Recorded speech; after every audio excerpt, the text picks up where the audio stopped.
ನಮಸ್ಕಾರ ಸ್ನೇಹಿತರೆ, welcome back to my YouTube channel. ಬನ್ನಿ ಇವತ್ತಿನ ಯಜಮಾನ ಹಾಗೂ ರಾಮಚಾರಿ ಸಂಚಿಕೆಯಲ್ಲಿ ಏನಾಗುತ್ತೆ ಅಂತ ನೋಡ್ಕೊಂಬರೋಣ. ಅದಕ್ಕೂ ಮುಂಚೆ ಯಾರು ನನ್ನ ಚಾನಲ್ ಸಬ್ಸ್ಕ್ರೈಬ್ ಮಾಡದೆ ನೋಡ್ತಾ ಇದ್ದಾರೆ ಪ್ಲೀಸ್ ಸಬ್ಸ್ಕ್ರೈಬ್ ಮಾಡಿ.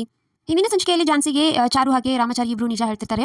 ನೀನು ಅವನನ್ನ ಪ್ರಶ್ನೆ ಮಾಡಬೇಕು, ರಾಗುನ ನೀನು ಕೇಳಿದ್ರೆ ಅರ್ಥ ಆಗುತ್ತೆ, ನೀನು ರಾಗು ಜೊತೆ ಮಾತಾಡಬೇಕು, ಎಲ್ಲ ಕ್ಲಿಯರ್ ಆಗುತ್ತೆ, ನೀನು ಹಳೆ ನೆನಪುಗಳೆಲ್ಲ ಬರುತ್ತೆ ಅಂತ ಚಾರು ಹಾಗೆ ರಾಮಚಾರಿ ಹೇಳ್ತಿರ್ತಾರೆ. ಆವಾಗ ಝಾನ್ಸಿಗೂ ಕೂಡ ಒಂದೊಂದೇ ನೆನಪು ಬರುತ್ತೆ, ತಾತ ಹೇಳ್ತಿರೋದು ನೆನಪಾಗುತ್ತೆ.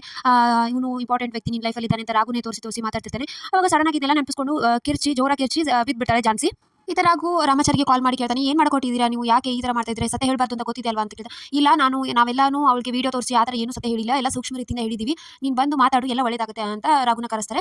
ಆಮೇಲೆ ತಾತ ಟೆನ್ಷನಿಂದ ಪೊಲೀಸರಿಗೆ ಫೋನ್ ಮಾಡೋದು, ನಾನು ಮತ್ತೆ ಕಾಲ್ ಮಾಡ್ತಾ ಇದ್ದೀನಿ SP ಸರ್, ಏನಾದರೂ ಗೊತ್ತಾಯ್ತಾ ನಮ್ಮ ಝಾನ್ಸಿ ಬಗ್ಗೆ ಅಂತೆಲ್ಲ ವಿಚಾರಿಸ್ತಿರ್ಬೇಕಾದ್ರೆ ರಾಯ್ ಬರ್ತಾನೆ. ರಾಯ್ ಬಂದು ರಾಘು ಸರ್ ಕಾಲ್ ಮಾಡಿದ್ರು ಸರ್, ಝಾನ್ಸಿ ಮೇಡಮ್ ಸಿಕ್ಕಿದಾರಂತೆ, ಇನ್ನೇನು ಕರ್ಕೊಂಡ್ಬರ್ತಾರೆ ಅಂತ ಹೇಳ್ತಾನೆ.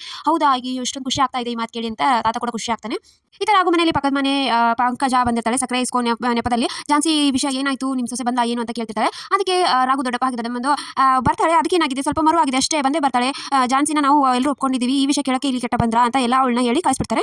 ಆಮೇಲೆ ಈ ಥರ ರಾಘು ರಾಮಚಾರಿಗೆ ಚಾರು ಇರೋ ಜಾಗಕ್ಕೆ ಬರ್ತಾನೆ. ಬಂದು ಏನು ಮಾಡಕೊಟ್ಟಿದ್ದೀರಾ ನೀವು ಅಂತ ಮಾತು ಕೇಳ್ತಾನೆ. ಏನಿಲ್ಲ, ಇವಾಗ ನೀನು ಹೋಗಿ ಅವಳ ಜೊತೆ ಎಲ್ಲ ಮಾತಾಡು, ಎಲ್ಲ ಕ್ಲಿಯರ್ ಆಗುತ್ತೆ ಅಂತ ರಾಮಚಾರಿ ರಾಘುನ ಒಳಗಡೆ ಕಳಿಸ್ತಾರೆ. ಅವಾಗ ರಾಘು ಕೂಡ ಬರ್ತಾನೆ ಒಳಗಡೆ. ಅಷ್ಟರಲ್ಲಿ ಝಾನ್ಸಿಗೂ ಕೂಡ ಎಚ್ಚರಾಗುತ್ತೆ. ಎಚ್ಚರಾಗಿ ರಾಘು ಹತ್ರ ಬಂದು ರಾಘು ಅಂತ ಕೇಳ್ತಾಳೆ. ಮೇಡಮ್ ನಿಮಗೆ ಎಲ್ಲ ಗೊತ್ತಾಯ್ತಾ ಅಂತ ರಾಘು ಕೇಳ್ತಾನೆ. ಹೌದು, ನನಗೆ ಎಲ್ಲ ಸತ್ಯ ಅರ್ಥ ಆಯಿತು ಅಂತ ಝಾನ್ಸಿ ಹೇಳ್ತಾಳೆ. ಹೌದಾಗಿದ್ರೆ ಅಂತ ರಾಘು ಕೈ ಮಾಡ್ತಾನೆ. ಅಷ್ಟರಲ್ಲಿ ಝಾನ್ಸಿ ಅವಳ ಹತ್ರ ಬಂದು ಪಟಾರ್ ಅಂತ ಕೆನ್ನೆ ಒಂದು ಬಾರಿಸ್ತಾಳೆ. ಬಾರಿಸ್ಬಿಟ್ಟು ಏನು ನಿನ್ನ ಡ್ರಾಮಾ ಎಲ್ಲ ನನಗೆ ಗೊತ್ತಾಗೋದಿಲ್ಲ ಅಂತ ಅನ್ಕೊಂಡಿದ್ದೆ, ಈ ಥರ ಸೆಟ್ ಮಾಡಿ ಈ ಥರ ಚೀಪ್ ಗಿಮಿಕ್ ಮಾಡ್ತೀಯ ಅಂತ ನಾನು ಅನ್ಕೊಂಡಿರಲಿಲ್ಲ. ನಾನು ಹುಡುಗನ ದ್ವೇಷಿಸ್ತೀನಿ ನಿಜ, ಆದರೆ ನೀನು ಸ್ವಾಭಿಮಾನ ಅಂತ ಎಲ್ಲ ಹೇಳ್ತಿದೆಯಲ್ಲ ಅದೆಲ್ಲ ಸುಳ್ಳು, ಇಷ್ಟೊಂದು ಚೀಪ್ ಗಿಮಿಕ್ ಎಲ್ಲ ಬೇಡ. ನಿನ್ನ ಕೊಬ್ಬಿಗೆ ನನ್ನ ಹತ್ರ ಡ್ರೈವರ್ ಇಟ್ಕೊಂಡೆ ನಿನಗೆ ಪಾಠ ಕಲಿಸಬೇಕು ಅನ್ಕೊಂಡಿದ್ದೆ, ಆದರೆ ಇನ್ನು ಮುಂದೆ ನೀನು ನನ್ನ ಡ್ರೈವರ್ ಆಗಿ ಬರೋದೇ ಬೇಡ.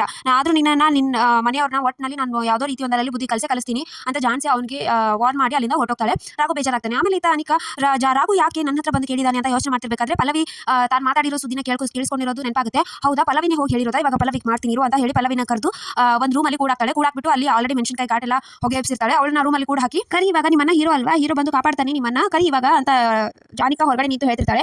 ಅನಿಕಾ ಬಾಗಿಲು ತೆಗಿ ಅಂತ ಎಷ್ಟು ಕಿರ್ಚಿದ್ರು ಇವಳು ಓಪನ್ ಮಾಡೋದಿಲ್ಲ. ಅಷ್ಟರಲ್ಲಿ ಸಡನ್ ಆಗಿ ಹೊರಗಡೆ ಗಾಡಿ ಸೌಂಡ್ ಕೇಳುತ್ತೆ. ಅವ್ರ ಅಪ್ಪ ಅಮ್ಮ ಬಂದ್ರು ಅನ್ಸುತ್ತೆ. ಸಡನ್ ಆಗಿ ಅನಿಕಾ ಬಾಗಿಲು ತೆಗೆದು ಹೊರಗಡೆ ಬರ್ತಾಳೆ. ಇವಾಗ ಪಲ್ಲವಿ ಕೂಡ ಕೆಮ್ತಾ ಬರ್ತಾಳೆ. ಏನಮ್ಮ ಇದು ಘಾಟು ಅಂತ, ಏನು ಒಗ್ಗರಣೆ ಹಾಕ್ಬಿಟ್ಟು ಆಗಿ ಬಿಟ್ಟಿದ್ದಾಳೆ, ಫೋನ್ ನೋಡ್ತಾ ನಿಂತಿದ್ದಾಳೆ ಅಂತ ಪಲ್ಲವಿಗೆ ಹೇಳ್ತಾಳೆ ವಾಪಸ್ಸು. ಆಮೇಲೆ ಈ ತರ ರಾಘು ಹೊರಗಡೆ ಬೇಜಾರಿಂದ ಬರ್ತಾನೆ. ಏನಾಯ್ತು ಎಲ್ಲ ಮಾತಾಡಿದ್ರ ಅಂತ ರಾಮಚಾರಿ ಕೇಳ್ತಾನೆ.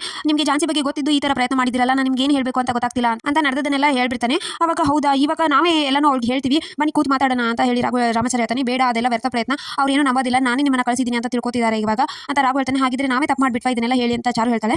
ಅದು ಏನಾಗುತ್ತೋ ಗೊತ್ತಿಲ್ಲ ನನ್ನ ಜೀವನದಲ್ಲಿ ಇನ್ನು ಅಂತ ಹೇಳಿ ರಾಘು ಅಲ್ಲಿಂದ ಬೇಜಾರಾಗಿ ಹೊರಟೋಗ್ತಾನೆ. ಸೊ ಇಷ್ಟು ಇವತ್ತಿನ ಸಂಚಿಕೆ. ಸೊ ವಿಡಿಯೋ ಇಷ್ಟ ಆಯ್ತು ಅಂದ್ರೆ ಲೈಕ್ ಮಾಡಿದ್ರೆ ಮರಿಬೇಡಿ. ನೆಕ್ಸ್ಟ್ ವ್ಲಾಗ್, ಬಾಯ್.